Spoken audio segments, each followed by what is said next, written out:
sheekadan halkudhigeeda leh dad ladnaan ma xajo nin danyara weliba caydha haddaad doonto sabool badhe oo meel tuula a degan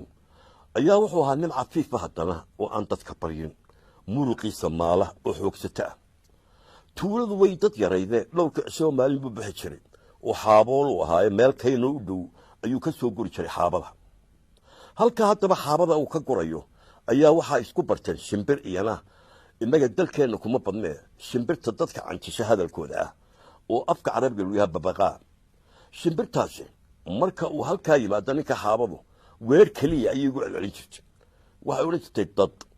dad ladnaan ma xajo dad ladnaan ma xajo isaguna jawaab buu siin jiro markuu xaabada isku xudhu degta saaranayo isagaa degtiisa ku qaadi jiray ayuu odhan jiray dad ladnaan ma xajuun baad leedahay annaga yaana siiya annaga ciddi ayalkaaba ku haysan lahayn intaasay maalinba iswadaagsan jireen maalintii dambaa isagoo xaabadii degta saaranayo sidaa shimbirtee leedahay ayuu sidiisii wuxuu ugu jawaabay maalin walba waxaa tiraho dad ladnaan ma xajo bal annaga yaana siiya annaga xajsan lahayn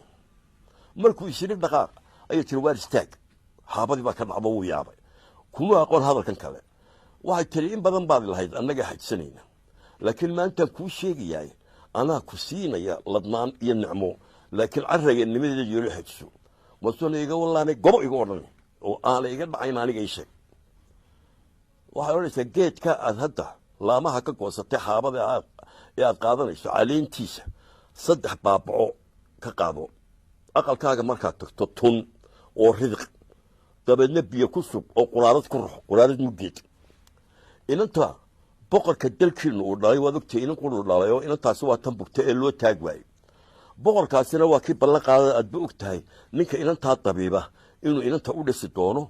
dhaxalka boqortooyadana uu yeelan doono dawadaa inantu ha ku maydhato inantu idaa caafimaadi doonta halkaasaa lagu dhisi doonaa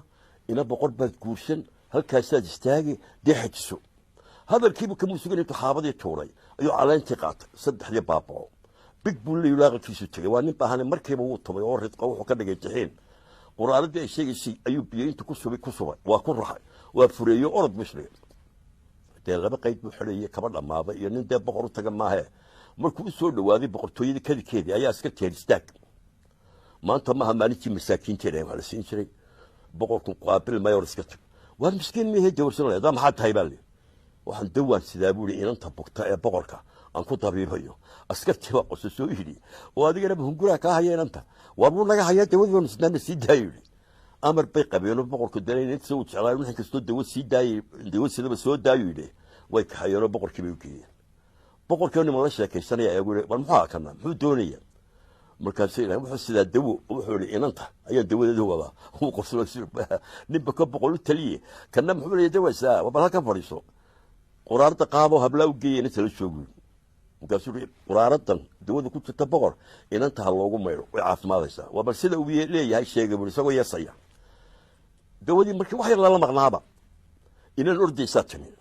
oo tiri bushaara boqor inantii way hadlaysaa alxamdulilah rabbil caalamiin mid kaloo ka daba ordaysaa timi inantii way soo fadhiisatay maasha allah boqor bas inantii way istaagtay boqorkii qoladii joogtaa ku carray mise inantii loogu taag lahaa inay fadhiisato intaasoo sanado jiiftay ayaaba istaaganba boqorka ninkiina wuu eegay inantiina wuu eegay dee ballantiisiina wuu garanaya wuxuu ninkan kaxeeyo oo dhar ka soo bedelo u soo maydho halkii gudaha la geeyo dee alaabaan weligii xidhan jirin baa loo xidhayo wuxuu dhegeyso hortaanu ballantaa waan galay buu waana oofinaya adna waad furisay qaybtaadii aroos weyn baa loo dhigay inantii ninkii wuu guursaday farxad baa cirkaa la maray muddo markuu qabay ee uu ladnaaday ayaa waxaa loo dhiibay markiiba horta mafaatiixdii qasrigoo dhan maqsin yar mooye intii kale mafaatiixdoo loo wada dhiibay mafaatiixdii ayuu qaatay ninkii muddo markuu joogo cabasho ayuu bilaabay ninkii boqorkaha inantiisii uu qabay buu habiib u cawda uu dhahaa aabbaha iguma kalsoona ima jecla shisheeyunbuu iga dhigay hadduu aniga aan ilankiisii yahay uu jecel yahay muxuu muftaxa iga haystaa muftaxan halay siiyo inantiiba ku tuwa mala bixisaa ku wade ninkani meeshiisa isagaa leh qasrigii dhammaana wuu ku siiyey dalkoo dhan adaa xukuma maqsinkaa yar hadduu la halay maxaa kaa galay may waa kalsooni darro waanu igu kalsoonayn u tag aabbahaayo waxaad ku taha inanka miftaaxana sii war anigu odhan maaye ilaahay hadduu nicmadan ku siiyey iska daa maya buuri joogsan maayo dabeedna inantii waxaa yeeshay markii dambe waxay taa anigu u tegi maayo annagaaba u tegayna iska daa buuri galabtii dambe boqorkii oo la taagan rag askara ayuu u yimi isuu boqor aniga iguma kalsoonid bilaas baad i tahay inankaygiyo inankaagiina miyahay shayn baad iga dhigaysa waasuu idha haye waa maxaa kugu dhacay suu haddaad igu kalsoon tahay maxaad maqsinkaa yar igala hadhay miftaaxiisa base maqsinkii baa doonaysa miftaaxiisa haa askartii madiyo dhegeyso ninkan kaxee maqsinka uu sheegaya waa kan miftaaxiisa iyo u fur waxaa ku jirana sii kadinkana ka saar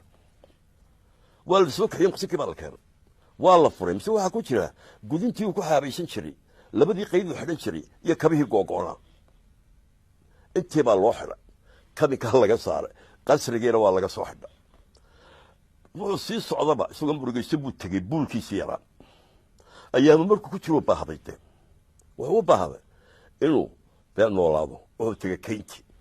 isagoo xaabadii guraya ayay shimbirti jiri dad ladnaan ma xejo isuu alla run badan anaaba siidhshay buui aniga ayaa siidhiyey